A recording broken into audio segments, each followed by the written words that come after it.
Gao Tu's body trembled with exhaustion.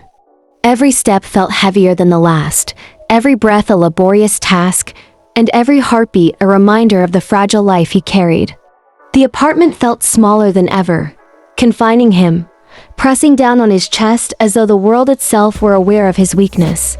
The child inside him shifted violently, responding to the stress in his body, and Gao Tu pressed his hands against his stomach, whispering desperately, "Stay calm. Stay with me. Please." Pain seared through him, sharp and unrelenting, a cruel reminder of the risks he faced every moment of every day. The doctor's warnings had been clear. Your body is too weak.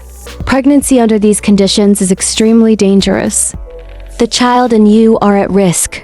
Yet here he was, alone, fighting every second to survive, to endure, to protect the life that had become the most important thing in the universe to him. Even as he struggled, his thoughts wandered to Wenlang. He imagined the man's reaction if he knew the truth, if he knew the lengths Gao Tu had gone to hide everything, to protect himself, to protect their child. Would Wenlang understand? Would he be furious? Would he cry? Gao Tu did not know. All he knew was that he could not let himself collapse, could not let despair take him, because the life growing inside him depended entirely on his endurance. The night was long, filled with trembling and pain. Gao Tu lay in bed, drenched in sweat, his body shaking violently as he fought to keep the panic at bay. Each contraction was a battle, each movement of the child a reminder of the precarious balance he had to maintain. The apartment, silent and empty, seemed almost oppressive in its stillness. Gao Tu closed his eyes, letting his mind drift to Wenlang's face, imagining his warmth, his voice, his presence. It was the only thing that could steady him, even slightly, amid the storm raging inside him. Time blurred. Hours passed like days, each one heavier than the last. Gao Tu's thoughts became disjointed, looping around fear, longing, and memories of Wenlang. He remembered the way Wenlang had laughed at something small, the way he had looked at him with a subtle softness that had always felt like home, the way his presence had a quiet power that could calm the most restless heart. Even now, isolated and in pain, Gao Tu drew strength from those memories, as fragile as they were. But the danger was real, immediate, and terrifying. His body was faltering, the strain of pregnancy combined with years of suppressants leaving him vulnerable in ways he could not control. Every breath became a challenge, every flutter of the child a sharp, alarming jolt. Gao Tu's mind raced, panic clawing at the edges of consciousness, yet he forced himself to remain calm, to focus, to endure. I can't fail. Not now. Not ever. He whispered to himself. In the midst of the struggle, Gao Tu's thoughts turned obsessively to Wenlang. He wished he could call him, reach him, let him know the danger he was in. But the fear of revealing too much, of burdening him with the knowledge of the child and the pregnancy, kept him silent. He imagined Wenlang searching desperately, imagining the panic in his eyes, the fear in his voice, the pleading that would come if he knew how close Gao Tu had come to death. The thought was almost unbearable, and yet it steeled him, gave him a reason to fight, a reason to survive. Hours dragged on. The contractions intensified, sharp and relentless, and Gao Tu's body ached with exhaustion. He clutched his stomach, rocking slightly as he whispered to the child, "You have to stay. You have to be strong. We will survive."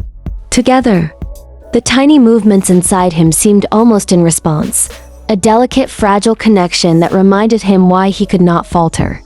Every ounce of strength, every breath, every heartbeat was dedicated to protecting this life, this symbol of hope, this embodiment of love. The fear of losing both the child and himself weighed heavily. Gao Tu imagined a world without Wenlang, a world where the child might never know its father, where the love that had grown silently, endlessly, and secretly might never be acknowledged. The thought pierced him, sharper than any physical pain, and yet he forced himself to endure. I cannot give up. I will not give up, no matter what. Even in the darkness of exhaustion, even when the room felt suffocating, even when the pain seemed unending, Gao Tu's thoughts returned to Wenlang. He imagined the man's reaction, his warmth, his presence, the reassurance that could have calmed this storm.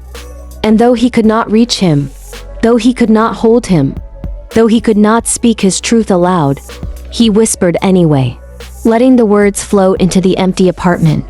I am still here. I am still fighting. For you, for our child, for the day we can finally be together. Time blurred further.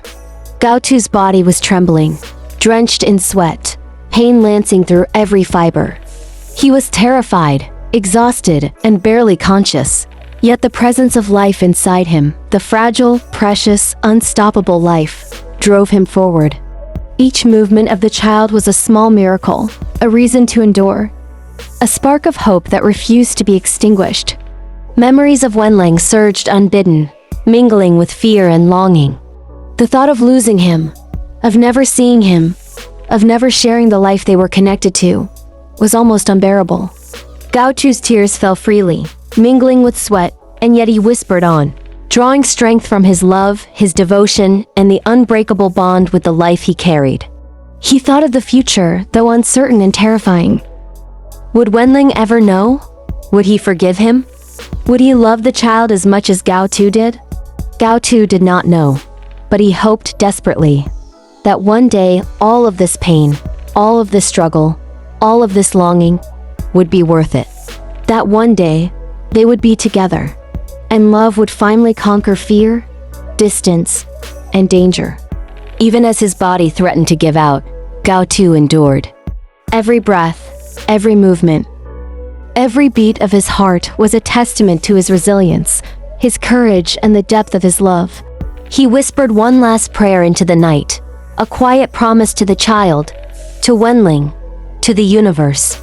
We will survive, we will live, and one day we will be together. Even as the night stretched on, Gao Tu's thoughts could not stop circling Wenlang. He imagined him searching desperately, pacing, calling his name, his voice raw with worry. The thought alone made Gao Tu's chest tighten, a mix of longing and fear pressing down like a physical weight. He wanted to tell Wenlang everything, the pregnancy, the risks, the sleepless nights, the constant ache in his body. But he could not. Not yet. Every fiber of his being screamed for connection, for warmth, for the reassurance that he was not alone. But the fear of shocking Wenlang, of losing the fragile bond they had, kept his lips sealed. So instead, he spoke to the child, sharing his love with each small heartbeat he could feel.